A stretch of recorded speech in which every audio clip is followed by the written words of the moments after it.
Bagaimana Anda melihat apa yang selama ini selalu banyak dibincangkan, sering terjadi soal pelanggaran HAM di Papua? Ya,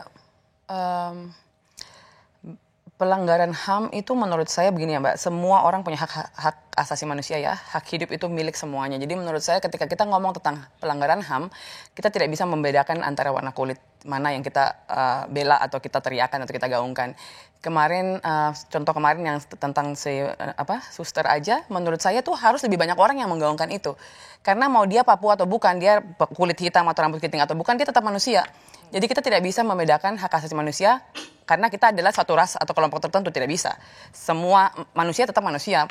Mau tidak bisa dibandingkan cuma satu, ada yang bilang begini Mbak, cuma satu suster kok yang meninggal, yang tidak lihat yang Papua lainnya banyak yang meninggal. Nyawa tetap nyawa, mau 1 mau 1000 nyawa tetap nyawa, tidak bisa dibegitukan. Begitu menurut saya. Apakah kemudian selama ini kita punya isu soal pelanggaran HAM di Papua yang belum diselesaikan? Apakah itu juga isu yang buat Olfa menjadi PR kita bersama? Iya, jadi menurut PR saya, pemerintah pusat? Semua dari Sabang sampai Merauke, apalagi pemerintah pusat, menurut saya ini perlu untuk diselesaikan bersama. Karena sudah terlalu lama ya Mbak, isu ini diskriminasi, maksudnya rasisme ataupun ini semua kan berkaitan ya, hak asasi manusia itu kan memanusiakan manusia ya lebih tepatnya. Jadi sebenarnya ini semua jatuh di bawah situ. Sampai saya di Jawa aja sampai hari ini saya masih kena rasisme kan karena orang begitu takut. Seperti Anda, Putri Indonesia. Saya dibilang monyet Mbak di dalam di dalam mall. Bener. Di dalam mall Mbak, dan saya diketawain sama ibu dan anaknya dan bapaknya. Saya tegur langsung. Saya bilang, "Permisi, Ibu, anak Ibu ngetawain saya, bilang saya monyet, Ibu juga ikut ketawa. Harusnya Ibu edukasikan anak Ibu." Saya bilang kayak gitu langsung di tempat. Sampai hari ini begitunya saya masih ada rasisme karena mungkin banyak banget media dan banyak banget, bukan cuma media ya, sosial media pun ikut ini kan, banyak sekali hal-hal yang viral itu semua yang tidak baik gitu loh. Jadi kamu begitu cantik. Karena rambut saya kan begini. Jadi dia tuh ngatain rambut saya. Tapi saya pikir emang saya tanya sama ibunya, dia ngetawain anak ibu ngetawain saya karena rambut saya begini. Emang monyet punya rambut kayak gini? Diam kan dia? Anak ibu edukasikan, malu sama tas ibu karena dia tasnya mahal banget saya tahu. Jadi seorang putri Indonesia saja pernah mengalami diskriminasi masih dirasiskan sampai hari ini masih. Dimana banyak banget saya naik lift sama teman-teman saya, mereka lihat Papua terus turun. Karena kan yang terdengar adalah halal buruknya, padahal orang tuh tidak tahu betapa toleransinya di Papua tuh besar banget.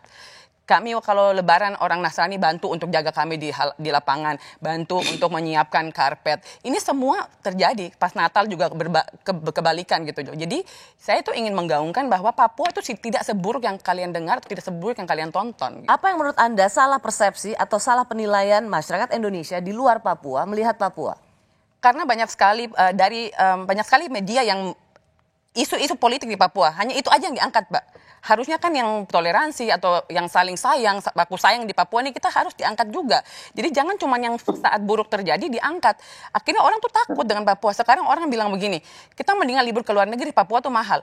Pertama, ya saya pikir juga Papua udah mahal, terus mereka udah takut dong ke Papua, nanti gue diapain nih? Karena ini media segitunya gitu loh, segitu besarnya kekuatan media. Harusnya tuh menggaungkan juga hal yang baik, jangan cuma yang negatif-negatifnya saja. Ini salah persepsinya tuh dari sini. Media sangat luar biasa pengaruhnya dan juga sosial media juga sangat besar pengaruhnya. Jadi ini menurut saya perlu untuk ada balancing di situ. Oke. Bagaimana Anda melihat soal penghormatan hak asasi manusia di Papua, Asfi? Ini menarik, saya mau menyambung ya dari Kak Olfa. Persis itu yang terjadi, ada rasisme dan rasisme itu mewarnai diskriminasi penegakan hukum. Kalau di Jakarta orang demonstrasi ya nggak apa-apa gitu kan, paling dibubarkan. Kalau di Papua kena makar. Bahkan ketua BEM Uncen yang sekarang sudah bebas juga, itu kena tuduhan makar ketika dia aksi untuk rasisme kepada Papua. Dan tuduhannya itu akhirnya putusannya cuma 10 bulan, tuntutannya berapa belas tahun. Itu kan ketahuan sesungguhnya dicari-cari ya. Itu yang pertama. Dan menurut saya tadi yang kita lihat videonya tadi itu kan juga mencerminkan bahwa semua orang Papua dipukul rata. Kalau kritis itu pasti karena mau merdeka. Betul, bukan karena mengalami ketidakadilan. Dan menurut saya yang bisa dilakukan Pak Jokowi karena presiden itu langsung membawahi Kapolri. Tidak ada kementerian kan di antara presiden dan Kapolri. Ya tolong perintahkan tidak lagi melakukan diskriminasi penegakan hukum, tidak semata-mata karena ada yang ingin merdeka, kemudian dipukul rata semua merdeka dan demonstrasi, kemudian langsung dijadikan makar. Betul. Jadi saya setuju. Anda ingin mengatakan bahwa mereka yang kritis pada Papua bukan berarti ingin merdeka. Ingin merdeka. Ingin menyuarakan kemerdekaan, tidak semuanya.